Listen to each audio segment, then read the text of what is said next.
আসসালামু আলাইকুম। আপনাদের সাথে আছি আমি জুবায়ের হাসান। অবশেষে ইসরায়েল এবং যুক্তরাষ্ট্র এরা সম্মিলিতভাবে যুদ্ধ শুরু করল ইরানের বিরুদ্ধে।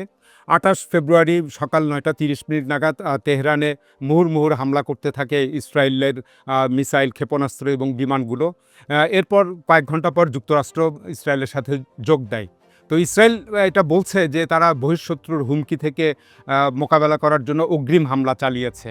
এদিকে ডোনাল্ড ট্রাম্প বলছেন যে ইরানের যেটা ইসলামী বিপ্লবী সরকার রয়েছে তার পতন ঘটাতে এই হামলা চালানো হয়েছে, তাদেরকে আত্মসমর্পণ করতে হবে।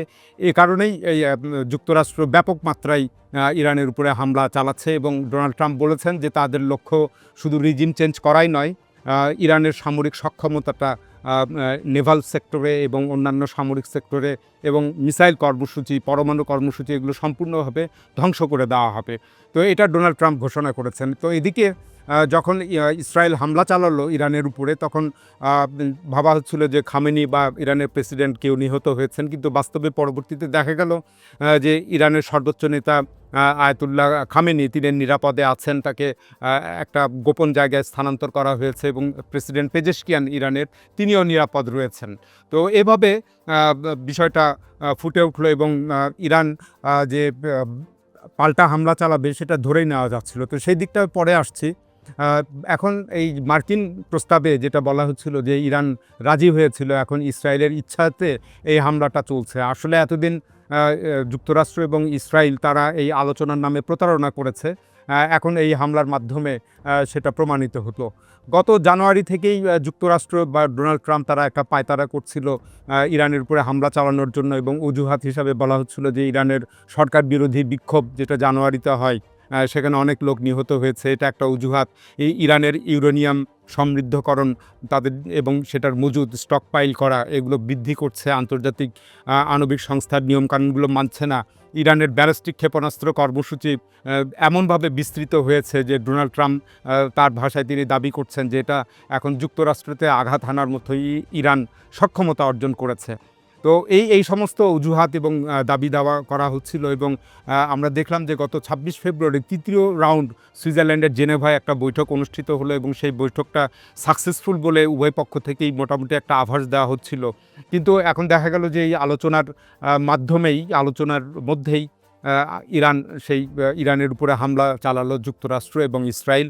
ঠিক গত জুনের মতো সেখানেও ওমানে একটা যুক্তরাষ্ট্র এবং ইরানের মধ্যে আলোচনা চলছিল। ঠিক এই আলোচনার মধ্যেই হামলা চালায় যুক্তরাষ্ট্র এবং ইসরায়েল। তার মানে ইসরায়েল বা যুক্তরাষ্ট্র কোনো ধরনের কূটনীতিক রীতিনীতি এবং তাদের কোনো প্রতিশ্রুতি রক্ষা করে না, সেটা আবারও প্রমাণিত হলো।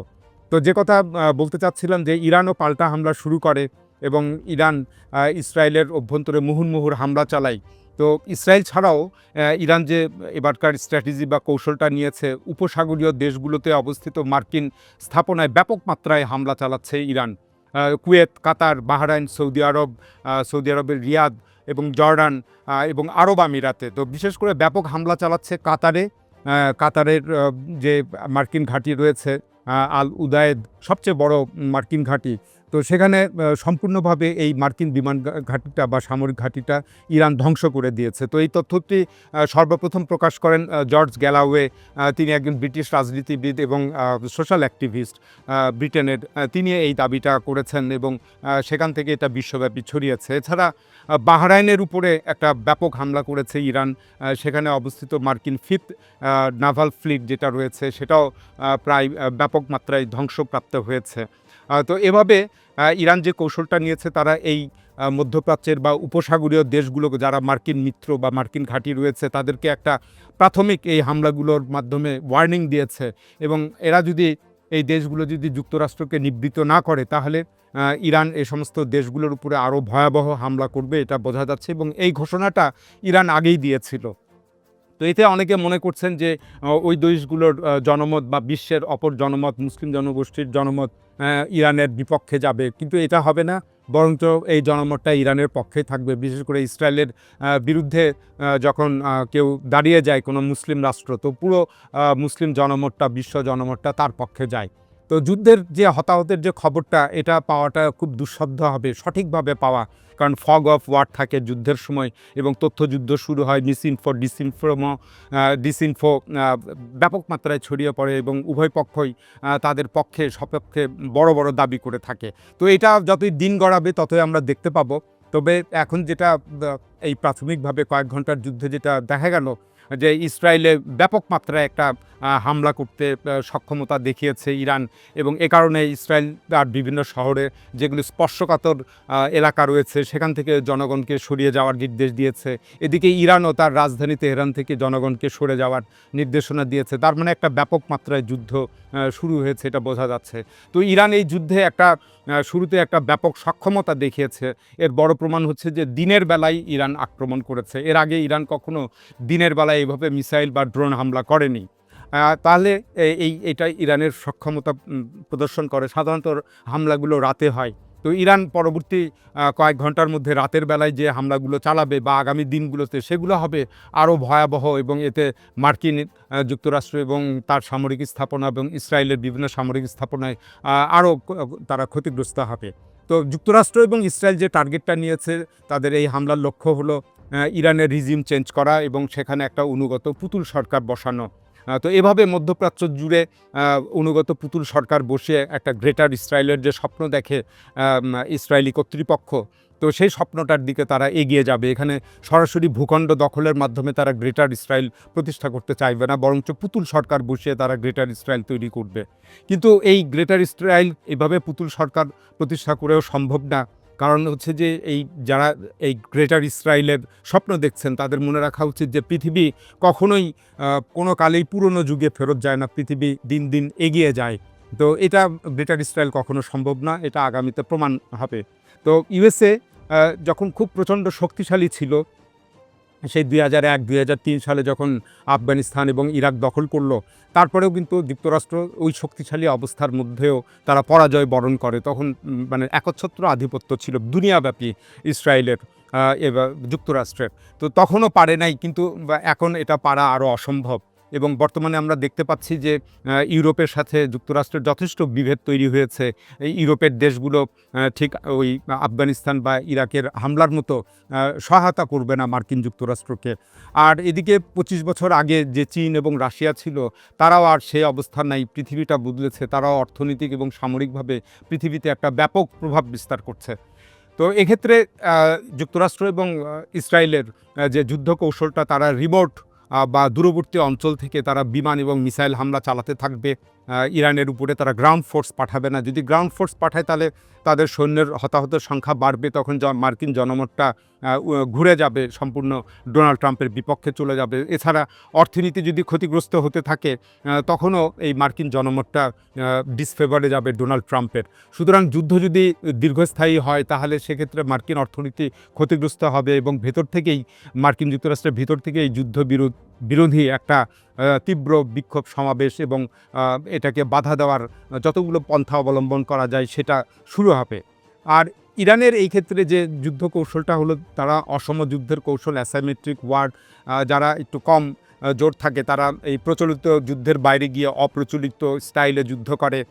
এক্ষেত্রে ইরান মধ্যপ্রাচ্য জুড়ে এবং ক্ষেত্র বিশেষে বিশ্বজুড়ে মার্কিন স্থাপনাতে তারা হামলা করবে বা হামলা করতে চাইবে। বিশেষ করে মধ্যপ্রাচ্যের যে তেল খনিগুলো রয়েছে সেগুলো আক্রান্ত হবে, হরমুজ প্রণালী বন্ধ করে দিবে এবং ইরান আত্মঘাতী হামলা, ড্রোন দ্বারা আত্মঘাতী হামলা এবং মিসাইল হামলা এগুলো জোরদার করবে। অর্থাৎ ইরান সামরিক এবং অর্থনৈতিক সকল ধরনের স্থাপনাতে হামলা করতে চাইবে।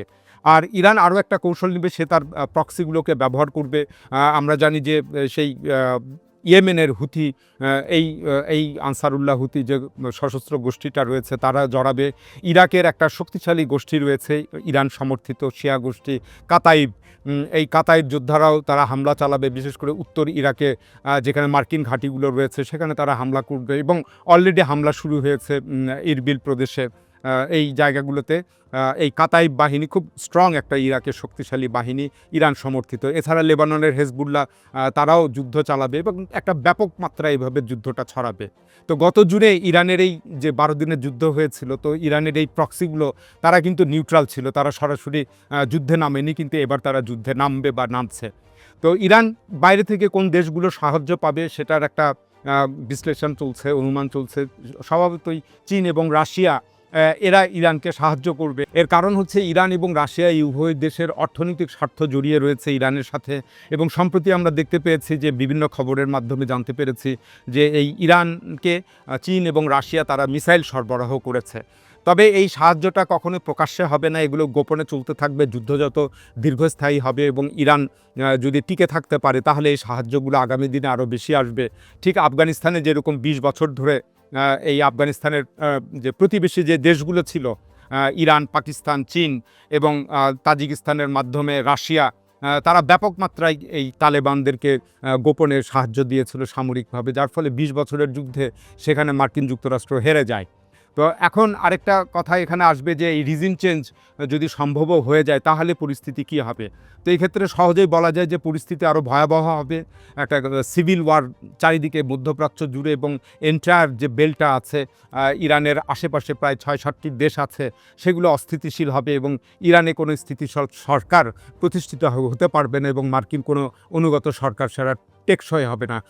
এটা আমরা ইরাকে দেখতে পেয়েছিলাম। ইরাক দখল করার পর ঠিক এই অবস্থায় দাঁড়িয়েছিল এবং ইরাকের যুদ্ধটা সম্পূর্ণ ব্যর্থ হয়েছিল মার্কিন যুক্তরাষ্ট্র। তো যুক্তরাষ্ট্র আরেকটা দিকে ব্যাকফুটে যাবে যে এই যুদ্ধ ব্যয়টা ইউএস ইকোনমিকে দুর্বল করবে এবং সেই যে ডোনাল্ড ট্রাম্পের শব্দ মেক আমেরিকা গ্রেট এগেইন, এই মাগা প্রকল্পটাও ভীষণভাবে বাধাগ্রস্ত হবে। সুতরাং যুদ্ধ যত দীর্ঘস্থায়ী হবে তত যুক্তরাষ্ট্র ব্যাকফুটে যেতে থাকবে। তো এখানে অনেকেই বলছেন যে তাহলে কি তৃতীয় বিশ্বযুদ্ধের সূচনা হলো কিনা। এটা অনেকেই বলেছেন যে ইরান আক্রমণ করলে তৃতীয় বিশ্বযুদ্ধের সূচনা হবে। তো এখানে তৃতীয় বিশ্ব এটাকে যদি আমরা এভাবে দেখি যে অলরেডি পৃথিবীতে অনেকগুলো যুদ্ধ চলমান রয়েছে, এগুলোকে যদি আমরা সামষ্টিকভাবে দেখি, তাহলে বলা যায় যে তৃতীয় বিশ্বযুদ্ধ অলরেডি শুরু হয়েছে। আমরা দেখতে পাচ্ছি যে রুশ ইউক্রেন যুদ্ধ, পাকিস্তান আফগানিস্তান যুদ্ধ, কিছুদিন আগে ভারত পাকিস্তান একটা সংক্ষিপ্ত যুদ্ধ হয়ে গেল, সিরিয়াতে যুদ্ধ চলছে, গাজায় যুদ্ধ চলছে, গ্রিনল্যান্ড দখলের হুমকি নিয়ে ইউরোপ এবং যুক্তরাষ্ট্রের মধ্যে যথেষ্ট যুদ্ধের মতো একটা পরিস্থিতি তৈরি হয়েছিল। ভেনিজুয়েলাতে আক্রমণ হলো যুক্তরাষ্ট্রের, সুদানে একটা গৃহযুদ্ধ চলছে, সোমালিয়া ওই অঞ্চলে চলছে এবং আফ্রিকার বিভিন্ন অঞ্চলে চলছে। সুতরাং এগুলোকে যদি আমরা সামষ্টিকভাবে দেখি, তাহলে তৃতীয় বিশ্বযুদ্ধের মতো একটা ঘটনা। এর মধ্যে এই ইরান যুদ্ধ যদি ইরান ইসরায়েল বা ইরান যুক্তরাষ্ট্র এই যুদ্ধটা যদি আরও বেশ কিছুদিন চলমান হয়, তাহলে আঞ্চলিক বহু দেশ এতে জড়িয়ে পড়বে এবং যেটাকে তৃতীয় বিশ্বযুদ্ধ বলা যেতে পারে। এখন এ পর্যন্তই। আল্লাহ হাফেজ।